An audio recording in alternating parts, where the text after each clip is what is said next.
हाँ, तो dear students, आज अपन 12th क्लास का क्या है एक बिल्कुल नया चैप्टर स्टार्ट करेंगे। चैप्टर का नेम है सॉलिड स्टेट। बहुत ही इंपॉर्टेंट चैप्टर है, आप बिल्कुल ध्यान से पढ़ेंगे। इसमें थोड़ा इमेजिन करने का भी आएगा पार्ट, लेकिन अपन इसको बिल्कुल ढंग से पढ़ेंगे तो आप देखेंगे कि इसमें क्या क्या चीजें। ठीक है, तो अपन स्टार्ट करते हैं सॉलिड स्टेट। चैप्टर का नेम लिखा मैंने यहाँ पर सबसे पहले सॉलिड स्टेट। ये है सॉलिड स्टेट।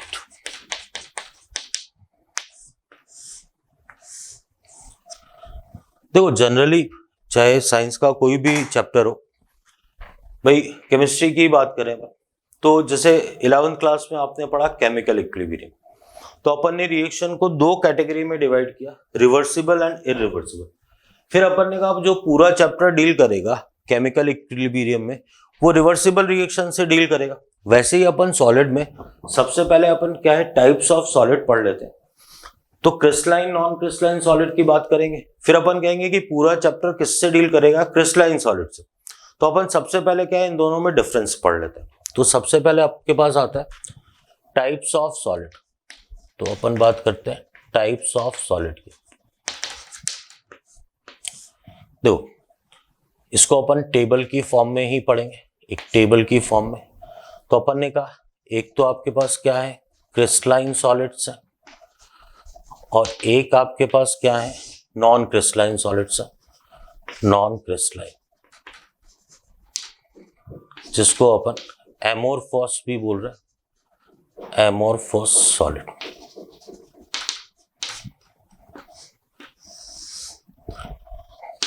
अब आप ध्यान देना, क्रिस्टलाइन सॉलिड की अगर अपन बात करें तो ये क्या होता है, द सॉलिड इन विच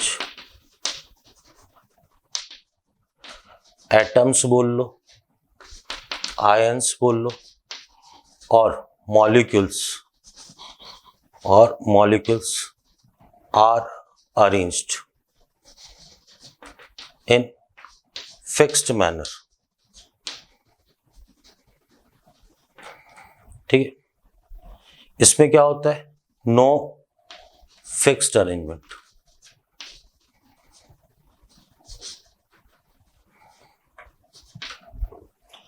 भाई जैसे क्या है इसमें जो एटम्स है वो इस तरीके से क्या है, या आयंस है कुछ भी है, इस तरीके से सिस्टमेटिक वे में अरेंज्ड है।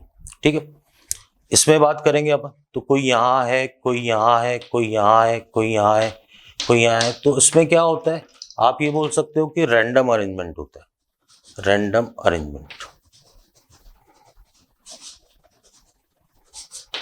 ठीक है, ये तो अपने पास पहला बेसिक डिफरेंस आ गया कि जो क्रिस्टलाइन सॉलिड है उनमें एटम्स का, मॉलिक्यूल्स का, या जो आयंस होंगे उनका जो अरेंजमेंट होगा वो एक फिक्स मैनर में होगा, जबकि इसमें क्या होगा किसी भी रैंडम तरीके से अरेंजमेंट होगा। लेकिन इसमें भी कुछ एक खास बात है और बड़ा ही इंपॉर्टेंट पॉइंट है, वो है ये वाले होते हैं long range order, long range order solid, जबकि ये क्या होते हैं आपके पास शॉर्ट रेंज ऑर्डर।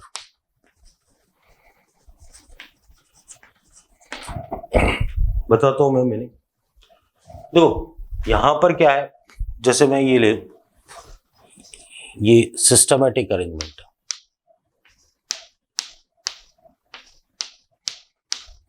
तो ये जो सिस्टमैटिक अरेंजमेंट था, मतलब अगर मान लो मैं कॉपर का वायर लेता हूं तो वो दूर तक क्या है सिस्टमैटिक अरेंजमेंट रहेगा। इस वाले में क्या होता है, कई बार ऐसा फील आता है कि जैसे ये सिस्टमैटिक अरेंजमेंट है।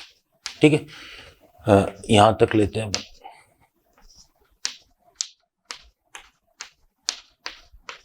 मान लो ये सिस्टमैटिक अरेंजमेंट लग रहा था। अब वो कहता है कि शुरू में थोड़ी दूर तक तो ये सिस्टमैटिक अरेंजमेंट था, बाद में क्या है ये रैंडम हो गया। तो अगर कहीं गलती से भी, जैसे अपन ग्लास की बात कर ले, ठीक है, तो अपन कहते हैं कि भाई अगर गलती से क्या है कि थोड़ी दूर तक अरेंजमेंट क्या है सिस्टमैटिक भी था, तो आप ये नहीं सोचे कि वो क्रिस्टलाइन सॉलिड है। हो सकता है थोड़ी दूर तक, थोड़ी डिस्टेंस तक सिस्टमैटिक, या थोड़े पार्ट में सिस्टमैटिक अरेंजमेंट हो। वो क्रिस्टलाइन सॉलिड नहीं होगा वो नॉन क्रिस्टलाइन सॉलिड होगा। क्रिस्टलाइन तभी होगा जब ये सिस्टमेटिक अरेंजमेंट कंप्लीट सॉलिड में पाया जाएगा, कंप्लीट अरेंजमेंट में पाया जाएगा। तो ये शॉर्ट रेंज ऑर्डर जो और लॉन्ग रेंज ऑर्डर है, इसका आपको डिफरेंस भी समझ में आना चाहिए। थर्ड पॉइंट पे आते हैं अपन।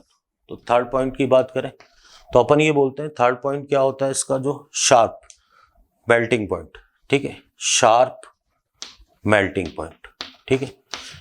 इसका मतलब होता है मेल्टिंग पॉइंट फिक्स्ड है, ठीक है, जबकि इसमें क्या होता है range of melting point, range of melting point. अभी मैं इसका मीनिंग भी समझाऊंगा आपको, ठीक है। देखो क्या होता है, अपन बात करें तो इसको बेटर समझते हैं अपन कूलिंग कर्व से, कूलिंग कर्व से। देखो अपन बात करते हैं फोर्थ नंबर कूलिंग कर्व की। ये आपके पास है, अपन टेम्परेचर को क्या कर रहे हैं, कम कर रहे हैं। पहले क्या था, ये लिक्विड था, ये क्या बना एक फिक्स टेम्परेचर पे, ठीक है। ये लिक्विड से क्या बनेगा, सॉलिड बनेगा। ये टेम्परेचर है, ये फेज है, ठीक है। आप समझें एक बात को ध्यान से। देखो ये क्या हो रहा है, यूं समझ लें कि सॉलिड से लिक्विड में या लिक्विड से सॉलिड में बदल रहा है, तो एक कांस्टेंट टेम्परेचर पे ये चेंज हो रहा है, या ये कहें सॉलिड से लिक्विड में चेंज हो रहा है, तो इसका जो मेल्टिंग पॉइंट है वो कांस्टेंट होगा। मतलब अगर मेरे से आयरन का पूछा जाए तो 670 डिग्री सेंटीग्रेड एक फिक्स वैल्यू बोलूंगा, लेकिन अगर इसके कूलिंग कर्व की बात करूंगा तो इसका कूलिंग कर्व कैसा आएगा, इस तरीके से आएगा। ये लिक्विड से किसमें टेम्परेचर है, ये क्या है फेज है। ये कब सॉलिड में बदल गया तो ये नहीं पता चला मुझे, तो इसमें क्या आ रहा है, जो मेल्टिंग पॉइंट है उसकी एक रेंज आती है कि भाई 340 से 390 डिग्री सेंटीग्रेड है, तो इसमें क्या आएगी, रेंज आएगी, ठीक है। फिर फिफ्थ पॉइंट पे आते हैं अपन, बड़ा ही इंपॉर्टेंट पॉइंट है फिफ्थ पॉइंट, आप ध्यान दें। फिफ्थ पॉइंट ये आपके पास होता है आइसोट्रॉपिक, ये होते हैं एन आइसोट्रॉपिक, एन आइसोट्रॉपिक, ठीक है। जबकि ये वाले क्या होते हैं, आइसोट्रॉपिक, ठीक है। तो बहुत समझने का है ये मीनिंग भी। All fixed properties, all fixed properties have different values in different direction.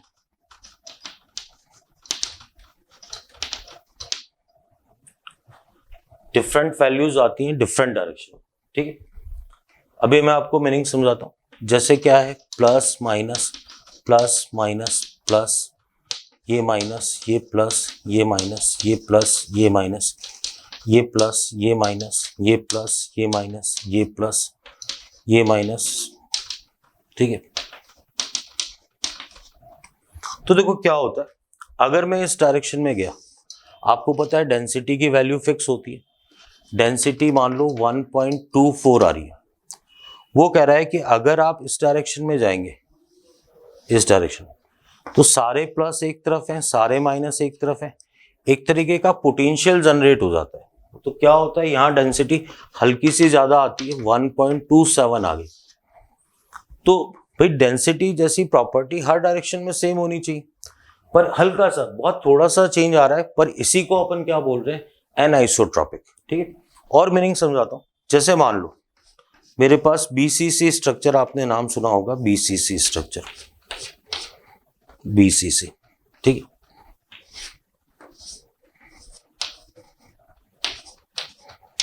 देखो अगर आप इस डायरेक्शन में जा रहे हो तो एटम्स जो हैं वो कितनी डिस्टेंस पे, ए में, लेकिन अगर आप इस डायरेक्शन में जा रहे हो, इस डायरेक्शन में जा रहे हो, तो यहाँ पर क्या है, एटम यहाँ बीच में भी है। तो क्या होगा, ये इस डायरेक्शन में पर्टिकुलर डेंसिटी क्या हो जाएगी, ये ज्यादा हो जाएगी। अगर ये 2.45 है तो यहाँ पर 2.43 आ रही।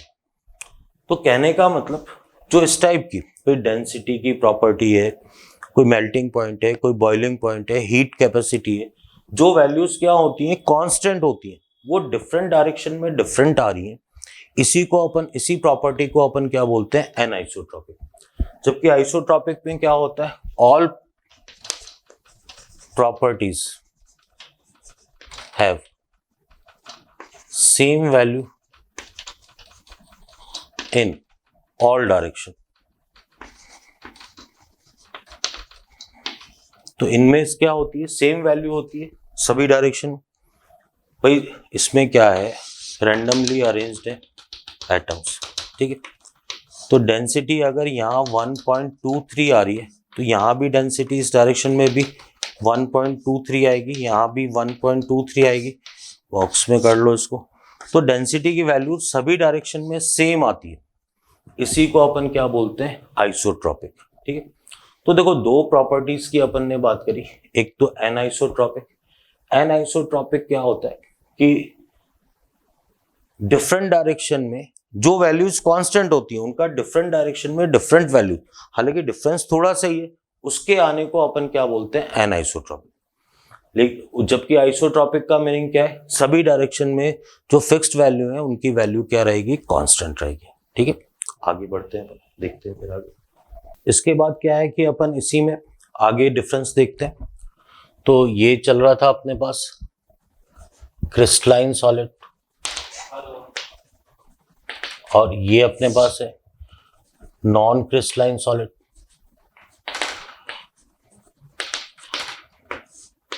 इसी में देखें और डिफरेंस देखें, ये देखो इनमें क्या होता है, क्लीन क्लीवेज होता है। क्या मीनिंग होता है अभी समझाता हूं, due to presence of due to layer. और इसमें क्या होता है आपके पास, रफ क्लीवेज होता है, रफ क्लीवेज। देखो क्या है, अगर आप आयरन को कट करते हो, क्लीवेज का मतलब है कट करना, अगर आयरन को कट करते हो तो क्या होगा कि उसमें लेयर्स होती हैं, इसलिए बहुत क्लीन सा क्लीवेज आएगा। जबकि ग्लास को कट करोगे तो बहुत रफ क्लीवेज आएगा। तो बहुत आसान सा मीनिंग, ठीक है। इन्हीं को अपन क्या है, ट्रू सॉलिड्स भी बोलते हैं, ट्रू सॉलिड्स, ठीक है। जबकि ये आपके पास क्या होंगे, स्यूडो सॉलिड्स, स्यूडो सॉलिड्स, ठीक है। अपन बात करें तो इसमें जो डिफरेंस की बात करेंगे तो एग्जाम्पल की बात करते हैं अपन, एग्जाम्पल की बात करते हैं।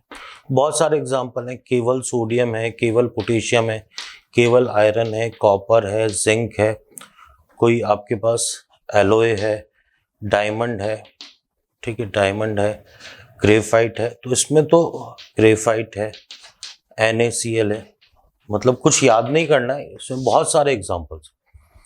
अगर इसकी बात करेंगे तो हाँ ये जरूर है कि इसके अंदर स्पेशल एग्जांपल्स हैं, स्पेशल एग्जांपल्स।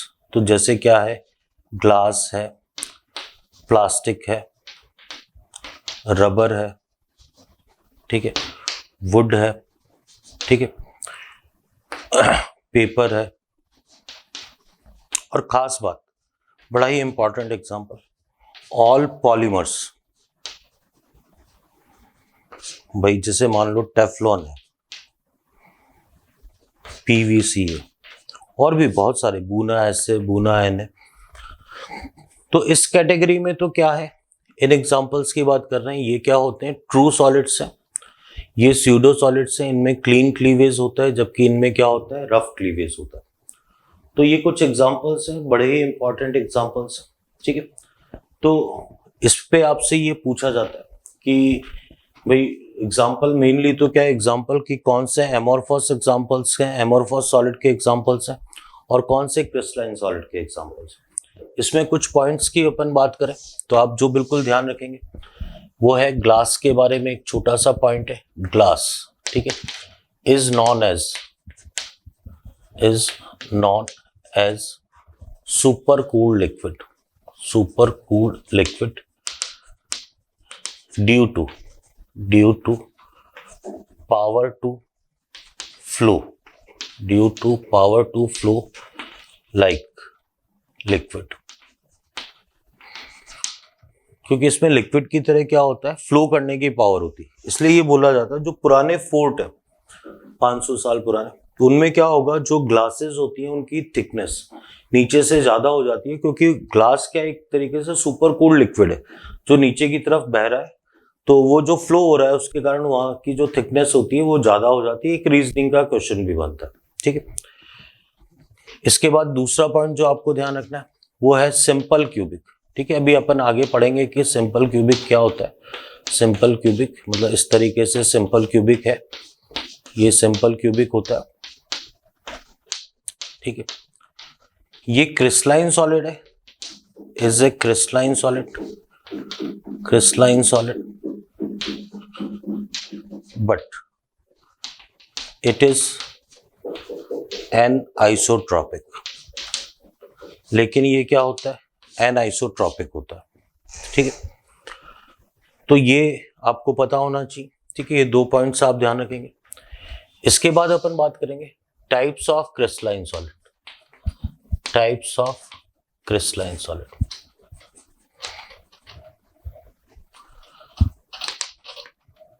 देखो, क्रिस्टलाइन सॉलिड को अपन क्या है, कुछ कैटेगरी में डिवाइड करेंगे। एक तो आपके पास क्या होता है, आयोनिक सॉलिड्स होता है। ठीक है, एक आपके पास क्या आते हैं सी कैटेगरी में, ये आते हैं कोवैलेंट और नेटवर्क सॉलिड्स, नेटवर्क सॉलिड्स। ठीक है, एक आपके पास आते हैं मॉलिक्यूलर सॉलिड्स आते हैं, मॉलिक्यूलर सॉलिड्स, और एक आपके पास आते हैं मेटेलिक सॉलिड्स।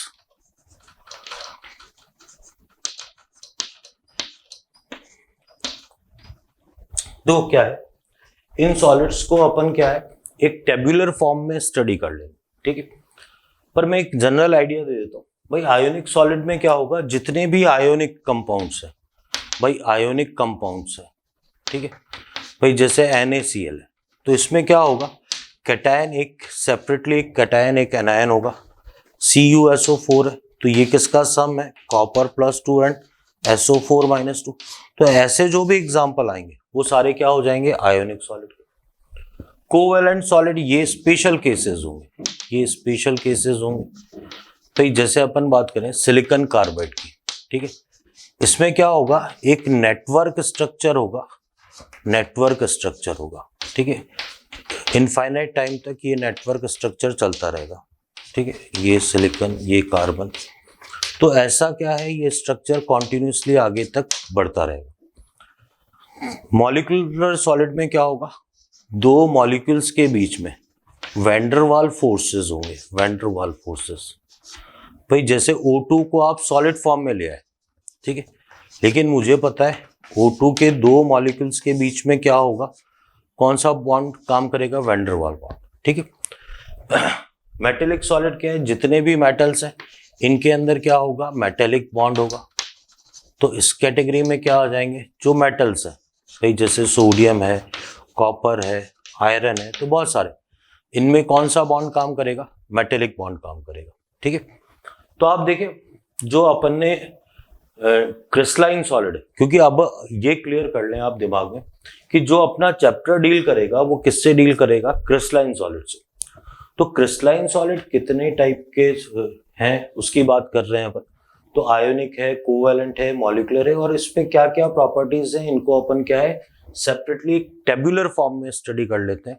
और क्वेश्चंस कैसे पूछे जाते हैं थ्योरेटिकल पार्ट पे वो भी अपन देखते हैं। तो आगे बढ़ते हैं अपन उसके बाद। तो टाइप्स ऑफ क्रिस्टलाइन सॉलिड को टेब्यूलर फॉर्म में अपन स्टडी करते हैं। आप देखें मैंने हेडिंग लिखी, टाइप्स ऑफ क्रिस्टलाइन सॉलिड।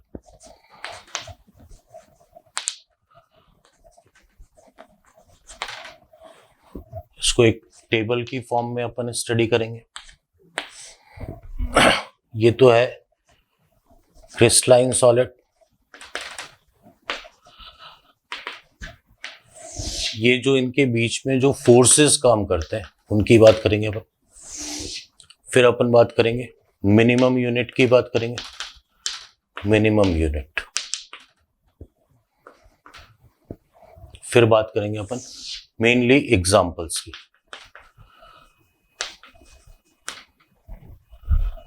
आप ध्यान दें, देखो जो इसके अंदर पहला है आपके पास सबसे आसान सा, वो है आपके पास ionic solid. Ionic solid, ionic solid में क्या होता है, जो फोर्सेस हैं वो क्या है आपके पास, इलेक्ट्रोस्टैटिक अट्रैक्शन। ठीक है, मिनिमम यूनिट क्या होगी इसके अंदर, आयंस होंगे।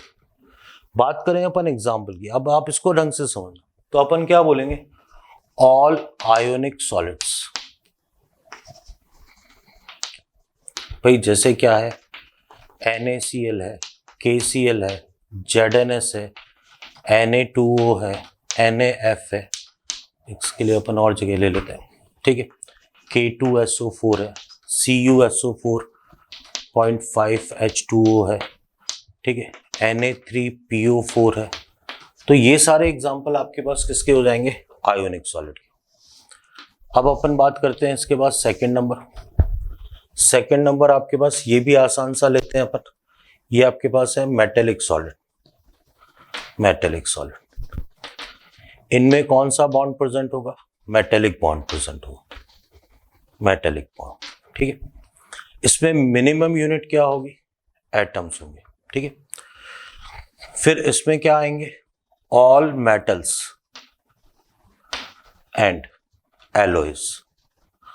तो एलॉयज भी इस कैटेगरी में आएंगे। मान लो सोडियम है, पोटेशियम है, कॉपर है, आयरन है, जिंक है, कैल्शियम है, एल्यूमिनियम है, ब्रास है, ब्रॉन्ज है, ठीक है। तो एलॉयज भी इस कैटेगरी में है। तो ये भी बड़ा आसान सा है, आप देखें ध्यान से, ये भी बड़ा आसान सा। तीसरा नंबर लेते हैं अपन, ये है मॉलिक्यूलर सॉलिड्स,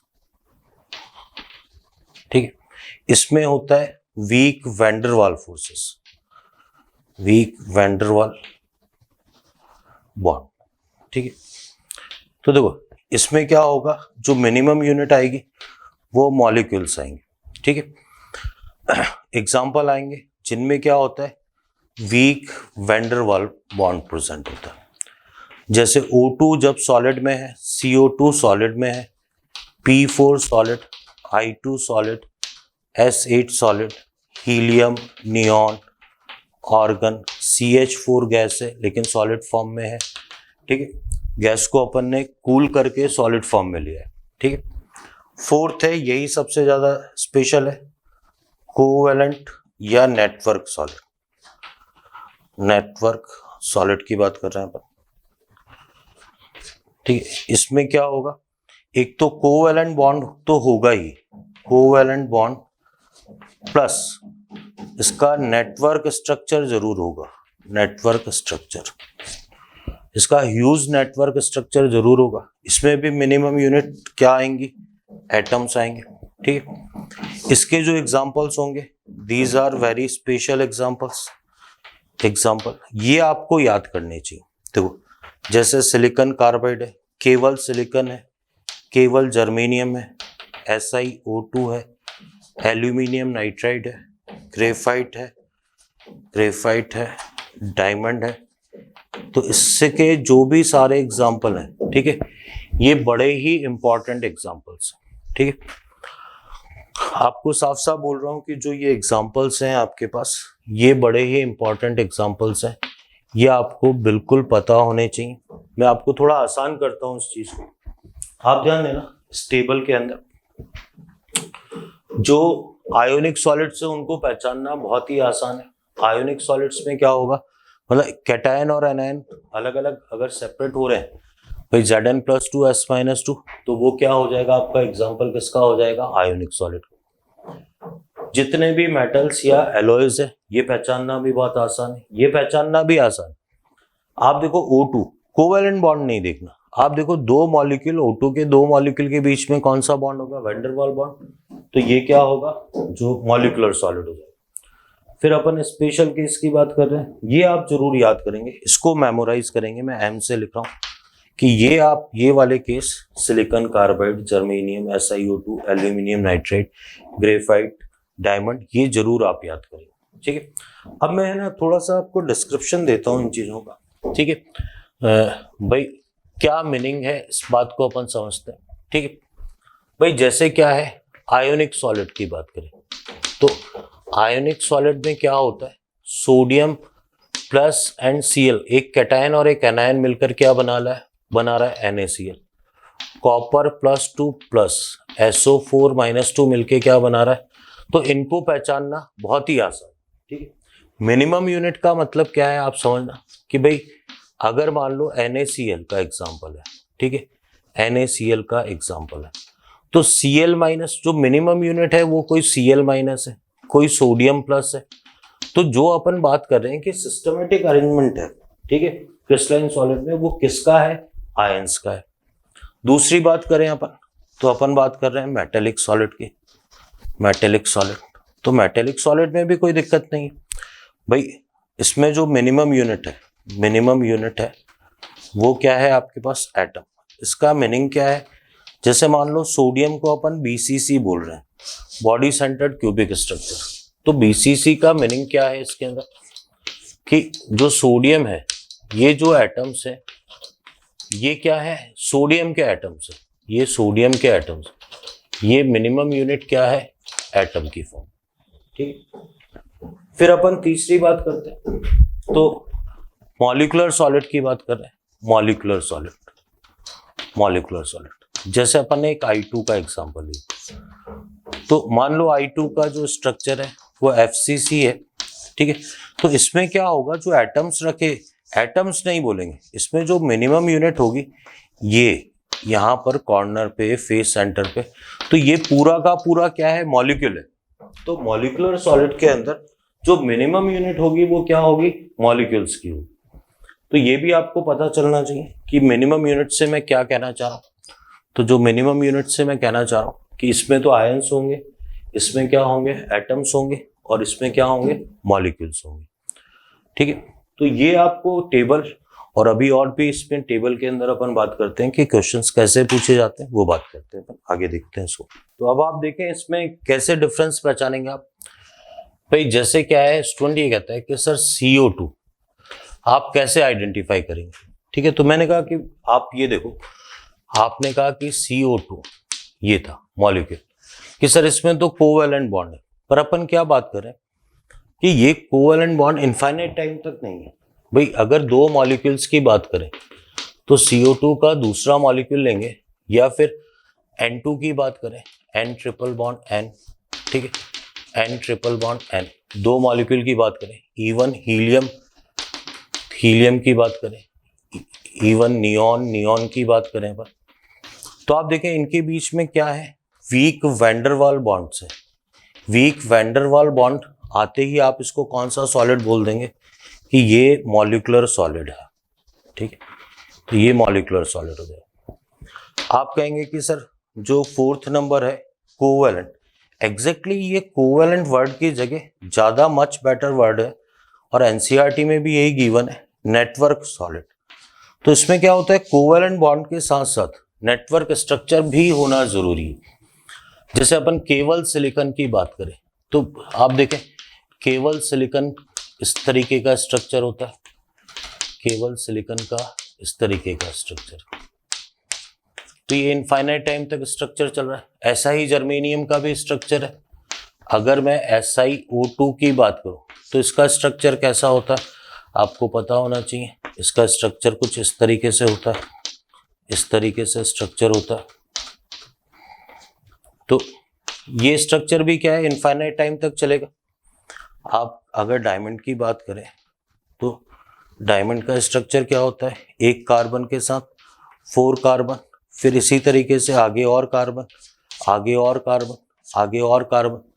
तो कॉन्टिन्यूसली क्या होगा, इस तरीके से जब स्ट्रक्चर होगा तो वो आपके पास क्या होगा, कौन सा, कोवैलेंट या नेटवर्क सॉलिड होगा। अब बात करते हैं इसके कुछ पॉइंट्स की, फिर इसी में नोट करके अपन बात करते हैं जो आपको पता होने चाहिए। पहली बात आपको पता होनी चाहिए कि जो आयोनिक सॉलिड्स है, ionic solids are bad conductor of electricity, ठीक है। दूसरा आपको पता होना चाहिए कि ionic solids, covalent solids, covalent solids are very hard and bad conductor of electricity, ठीक है। एक्सेप्शन की बात करें तो एक्सेप्शन इसके अंदर आता है ग्रेफाइट। फिर आपको पता होना चाहिए कि जो मॉलिक्यूलर सॉलिड्स है, molecular solids are soft and volatile. फिर आपको पता होना चाहिए, ध्यान दे रहा हूं, जो मेटेलिक सॉलिड्स है, metallic solids are good conductor of electricity, क्योंकि इनमें क्या होते हैं, फ्री इलेक्ट्रॉन्स होते हैं, ठीक है। फिर एक बड़ा इंपॉर्टेंट पॉइंट और आएगा, 5th नंबर, वो आपके पास आएगा order of melting point, order of melting point, ठीक। बेटा यहाँ भी कई स्टूडेंट बहुत बड़ी गलती करते हैं। देखो मैं आपको क्लियरली बता दूं, स्टूडेंट सोचता है आयोनिक सॉलिड्स सबसे स्ट्रांग है, आयोनिक बॉन्ड आयोनिक सबसे स्ट्रांग है, लेकिन मेल्टिंग पॉइंट की बात करेंगे तो ड्यू टू नेटवर्क स्ट्रक्चर जो सबसे पहले नंबर पे आएगा वो कोवैलेंट सॉलिड आएगा, इसके बाद आपके पास आयोनिक सॉलिड आएगा, फिर आपके पास मेटेलिक सॉलिड आएगा, मेटेलिक सॉलिड आएगा, फिर जो लास्ट में आएगा वो मॉलिक्यूलर सॉलिड आएगा, मॉलिक्यूलर सॉलिड। तो ये ऑर्डर बड़ा ही इंपॉर्टेंट है, आपको बिल्कुल पता होना चाहिए, ठीक है। इस थ्योरी पे क्या क्वेश्चन पूछे जाते हैं, मेनली जो क्वेश्चन है वो क्या है आपके पास, आइडेंटिफाई टाइप ऑफ सॉलिड, ठीक है। अब देखो इसके अंदर क्या है, कॉपर दे रखा है, सिलिकॉन दे रखा है, थर्ड आपको हीलियम दे रखा है, फोर्थ नियॉन दे रखा है, फिफ्थ आपको पीवीसी दे रखा है, सिक्स्थ टेफ्लॉन दे रखा है, आपको टेफ्लॉन दे रखा है, सेवंथ आपको केसीएल दे रखा है, एट्थ आपको डायमंड दे रखा है, ठीक है, नाइन्थ आपको ग्रेफाइट दे रखा है, ठीक है। फिर एक और पूछे गए, ये सब आंसर देने हैं अपने को। फिर 10th आपसे पूछा गया CH4 पूछा गया, 11th आपको दे दिया गया N2 दे दिया गया, 12th आपको दे दिया गया मान लो ग्लास दे दिया गया, फिर आपको दे दिया गया रबर दे दिया गया, फिर आपको दे दिया गया पेपर दे दिया गया, ठीक है। तो ये कुछ मैंने एग्जांपल्स रखे, मतलब कुल मिला के यही पूछा जाएगा आपसे। तो आपको कॉपर का पता होना चाहिए कि ये कैसा सॉलिड है, मेटेलिक है, ठीक है। सिलिकॉन क्या है आपके पास, कोवैलेंट है, ठीक है। हीलियम क्या है, हीलियम मॉलिक्यूलर सॉलिड में काउंट होगा, मॉलिक्यूलर, ठीक है। नियॉन है, ये भी मॉलिक्यूलर होगा। पीवीसी की बात करें तो जितने भी, ठीक है, जितने भी जो पॉलीमर्स होते हैं वो किस में काउंट हो जाते हैं, आपके एमोरफोस में। तो ये तो एमोरफोस हो गया, ये भी एमोरफोस हो गया, ये क्या हो गया आपके पास, आयोनिक सॉलिड हो गया। डायमंड और ग्रेफाइट ये आपके पास कैसे सॉलिड हो जाएंगे, कोवैलेंट सॉलिड हो जाएंगे। CH4 तो ये आपके पास क्या हो जाएगा, मॉलिक्यूलर सॉलिड हो जाएगा, ये भी क्या हो जाएगा, मॉलिक्यूलर हो जाएगा। इन तीनों की बात करें तो अपन ने स्पेशल एग्जांपल में पढ़ा था कि ये सारे कैसे हो जाएंगे, एमोरफस सॉलिड हो जाएंगे। तो आप ध्यान दें सभी, देखो क्या है कि जो इसमें क्वेश्चंस पूछे जाते हैं वो लास्ट में यही पूछे जाएंगे, ऑब्जेक्टिव क्वेश्चंस में भी यही पूछा जाएगा आपसे कि टाइप ऑफ सॉलिड को आइडेंटिफाई करना है, कौन सा कोवैलेंट है, कौन सा आयोनिक है, कौन सा एमोरफस है, कौन सा मॉलिक्यूलर सॉलिड है।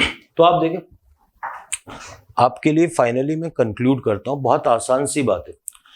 अगर आयोनिक कंपाउंड है तो वो आयोनिक सॉलिड है, प्लस और माइनस वाले तो आयोनिक सॉलिड हो गए। अगर अपन बात करें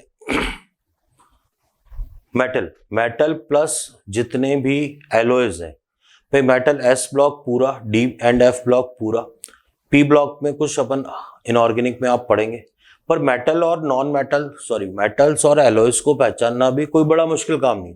कोई गन मेटल दे रखा है, ब्रास दे रखा है, ब्रॉन्ज दे रखा है, तो वो भी आप बहुत इजीली बता सकते हैं, ठीक है।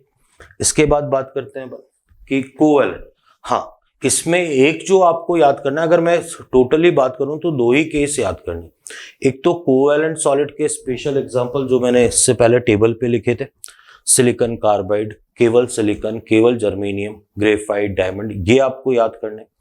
दूसरा आपको याद करना है एमोरफस सॉलिड। एमोरफस सॉलिड में क्या है, जो स्पेशल एग्जांपल है, ग्लास है, रबर है, प्लास्टिक है, वुड है, पेपर है, प्लस जितने भी पॉलीमर्स हैं, ये पॉलीमर्स, तो ये कौन सी कैटेगरी में आ रहे हैं, एमोरफस सॉलिड। तो ये आप मेमोराइज करेंगे तभी आप इन क्वेश्चंस का जवाब दे पाएंगे। ठीक है।